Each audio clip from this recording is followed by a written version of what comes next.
جب ماہ صیام رمضان المبارک جلوہ گر ہوتا ہے، جنت کے 8 دروازے کھول دیے جاتے ہیں، جہنم کے دروازے بند کر دیے جاتے ہیں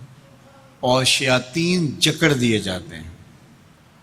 اللہ جل شانہ اس موسم رحمت میں خاص عنایات اپنے بندوں پہ فرماتا ہے۔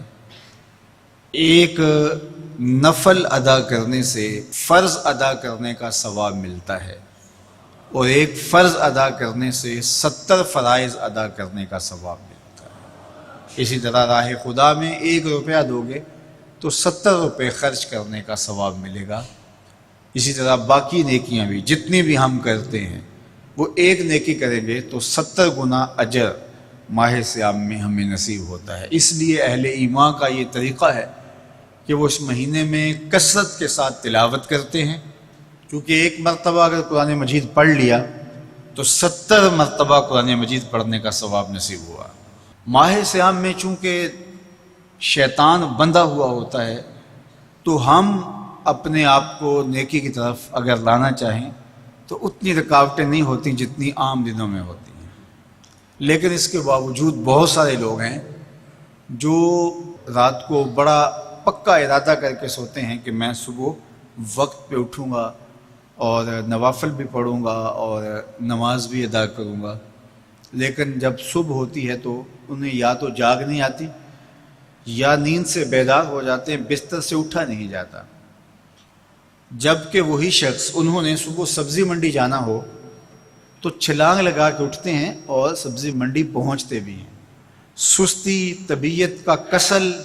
نہیں ہوتا۔ عمومی طور پہ ہم اپنے آپ کو بیمار تصور کر لیتے ہیں اور سستی اور کسل کا نام دے کر کے، بہانہ دے کر کے ہم کہتے ہیں کہ بس کیا کریں، ہم کو ارادہ کرتے ہیں روز لیکن ہم سے اٹھا نہیں جاتا، بس طبیعت اس طرح کی ہے، کسل ہے، سستی ہے۔ یہ بات ذہن میں رکھیے گا کہ ارادہ کرنے کے باوجود بھی صبح جب ہم اٹھ نہیں پاتے یا کوئی بھی نیکی کا کام ہم کرنے کا ارادہ کرتے ہیں تو ارادہ کرنے کے باوجود ارادہ ہی رہ جاتا ہے، ہم کر نہیں پاتے، تو اس کا سبب یہ ہوتا ہے کہ بہت سارے ہم گناہ کر چکے ہیں اور ان گناہوں کی وجہ سے ہم نیکی کی توفیق نہیں پاتے۔ حضرت حسن بصری رضی اللہ تعالی عنہ نے یہی وجہ اس کی بیان فرمائی ہے، تو اس کا بہترین طریقہ یہ ہے کہ توبہ کی جائے، اور توبہ بھی سچے دل سے کی جائے، رو رو کے اللہ سے گناہوں کی معافی مانگی جائے، اور سچے دل سے جب توبہ کی جائے تو پھر سارے گناہ نہ صرف مٹا دیے جاتے ہیں بلکہ ان کو بدل کے نیکیوں میں تبدیل کر دیا جاتا ہے۔ تو ماہ صیام کے اندر پختہ عزم کریں اور اس عزم کو عمل کی شکل دینے کے لیے سچی توبہ کریں کہ ہمارا یہ رمضان اس طرح سے گزرے، یہ مہینہ اس طرح سے بسر ہو کہ ہم اس مہینے میں اللہ تعالیٰ کی قربت حاصل کر لیں، ہم گناہوں سے پاک ہو جائیں اور ہم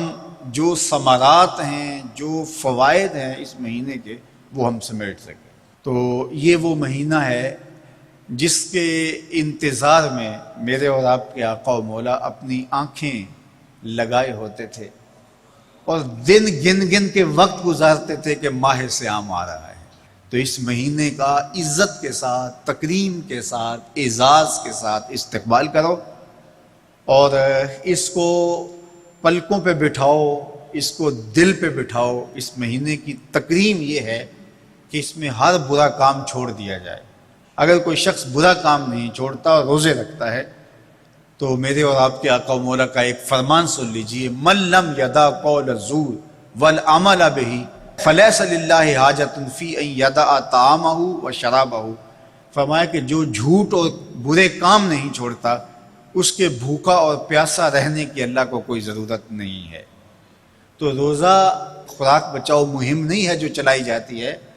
بلکہ یہ تزکیہ نفس کا موسم ہے، باطن کی صفائی کا موسم ہے، اور باطن کی صفائی نہیں ہوتی جب تک ہم کوشش کریں۔ آپ کے بدن پہ بہت ساری میل چڑھی ہوئی ہے اور جمی ہوئی ہے بدن کے ایک ایک عضو پہ میل،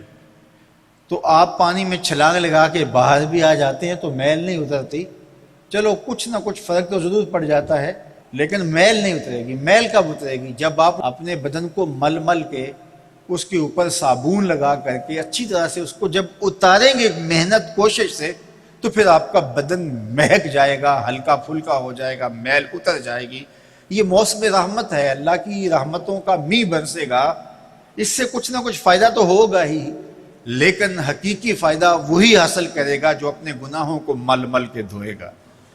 اور اپنے آپ کو صاف کرنے کی کوشش کرے گا۔ تو اپنے من کے میل اتارنے ہیں، اپنے باطن کے میل اتارنے ہیں، اپنے اعمال کی درستگی کی کوشش کرنی ہے۔ صلاۃ التراویح مسجد میں نہیں آ سکتے تو گھروں میں پڑھ لیجئے، جس طرح بڑی عمر والے لوگوں کو، بیمار لوگوں کو کہا گیا کہ آپ گھروں میں پڑھ لیں، بچوں کو کہا گیا، لیکن چھوڑیے گا نا،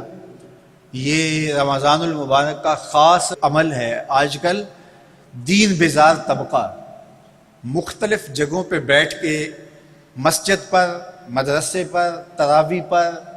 ان چیزوں پر تبصرہ کر رہا ہے اور اتنا ہلکا ثابت کرنا چاہ رہا ہے ان امور کو، جس طرح یہ چیزیں ہوتی کچھ نہیں ہیں، جبکہ ماہ سیام کے قیام پر میرے اور آپ کے آقا مولا نے بشارت دیتے ہوئے فرمایا، من قام رمضان ایمانا و احتسابا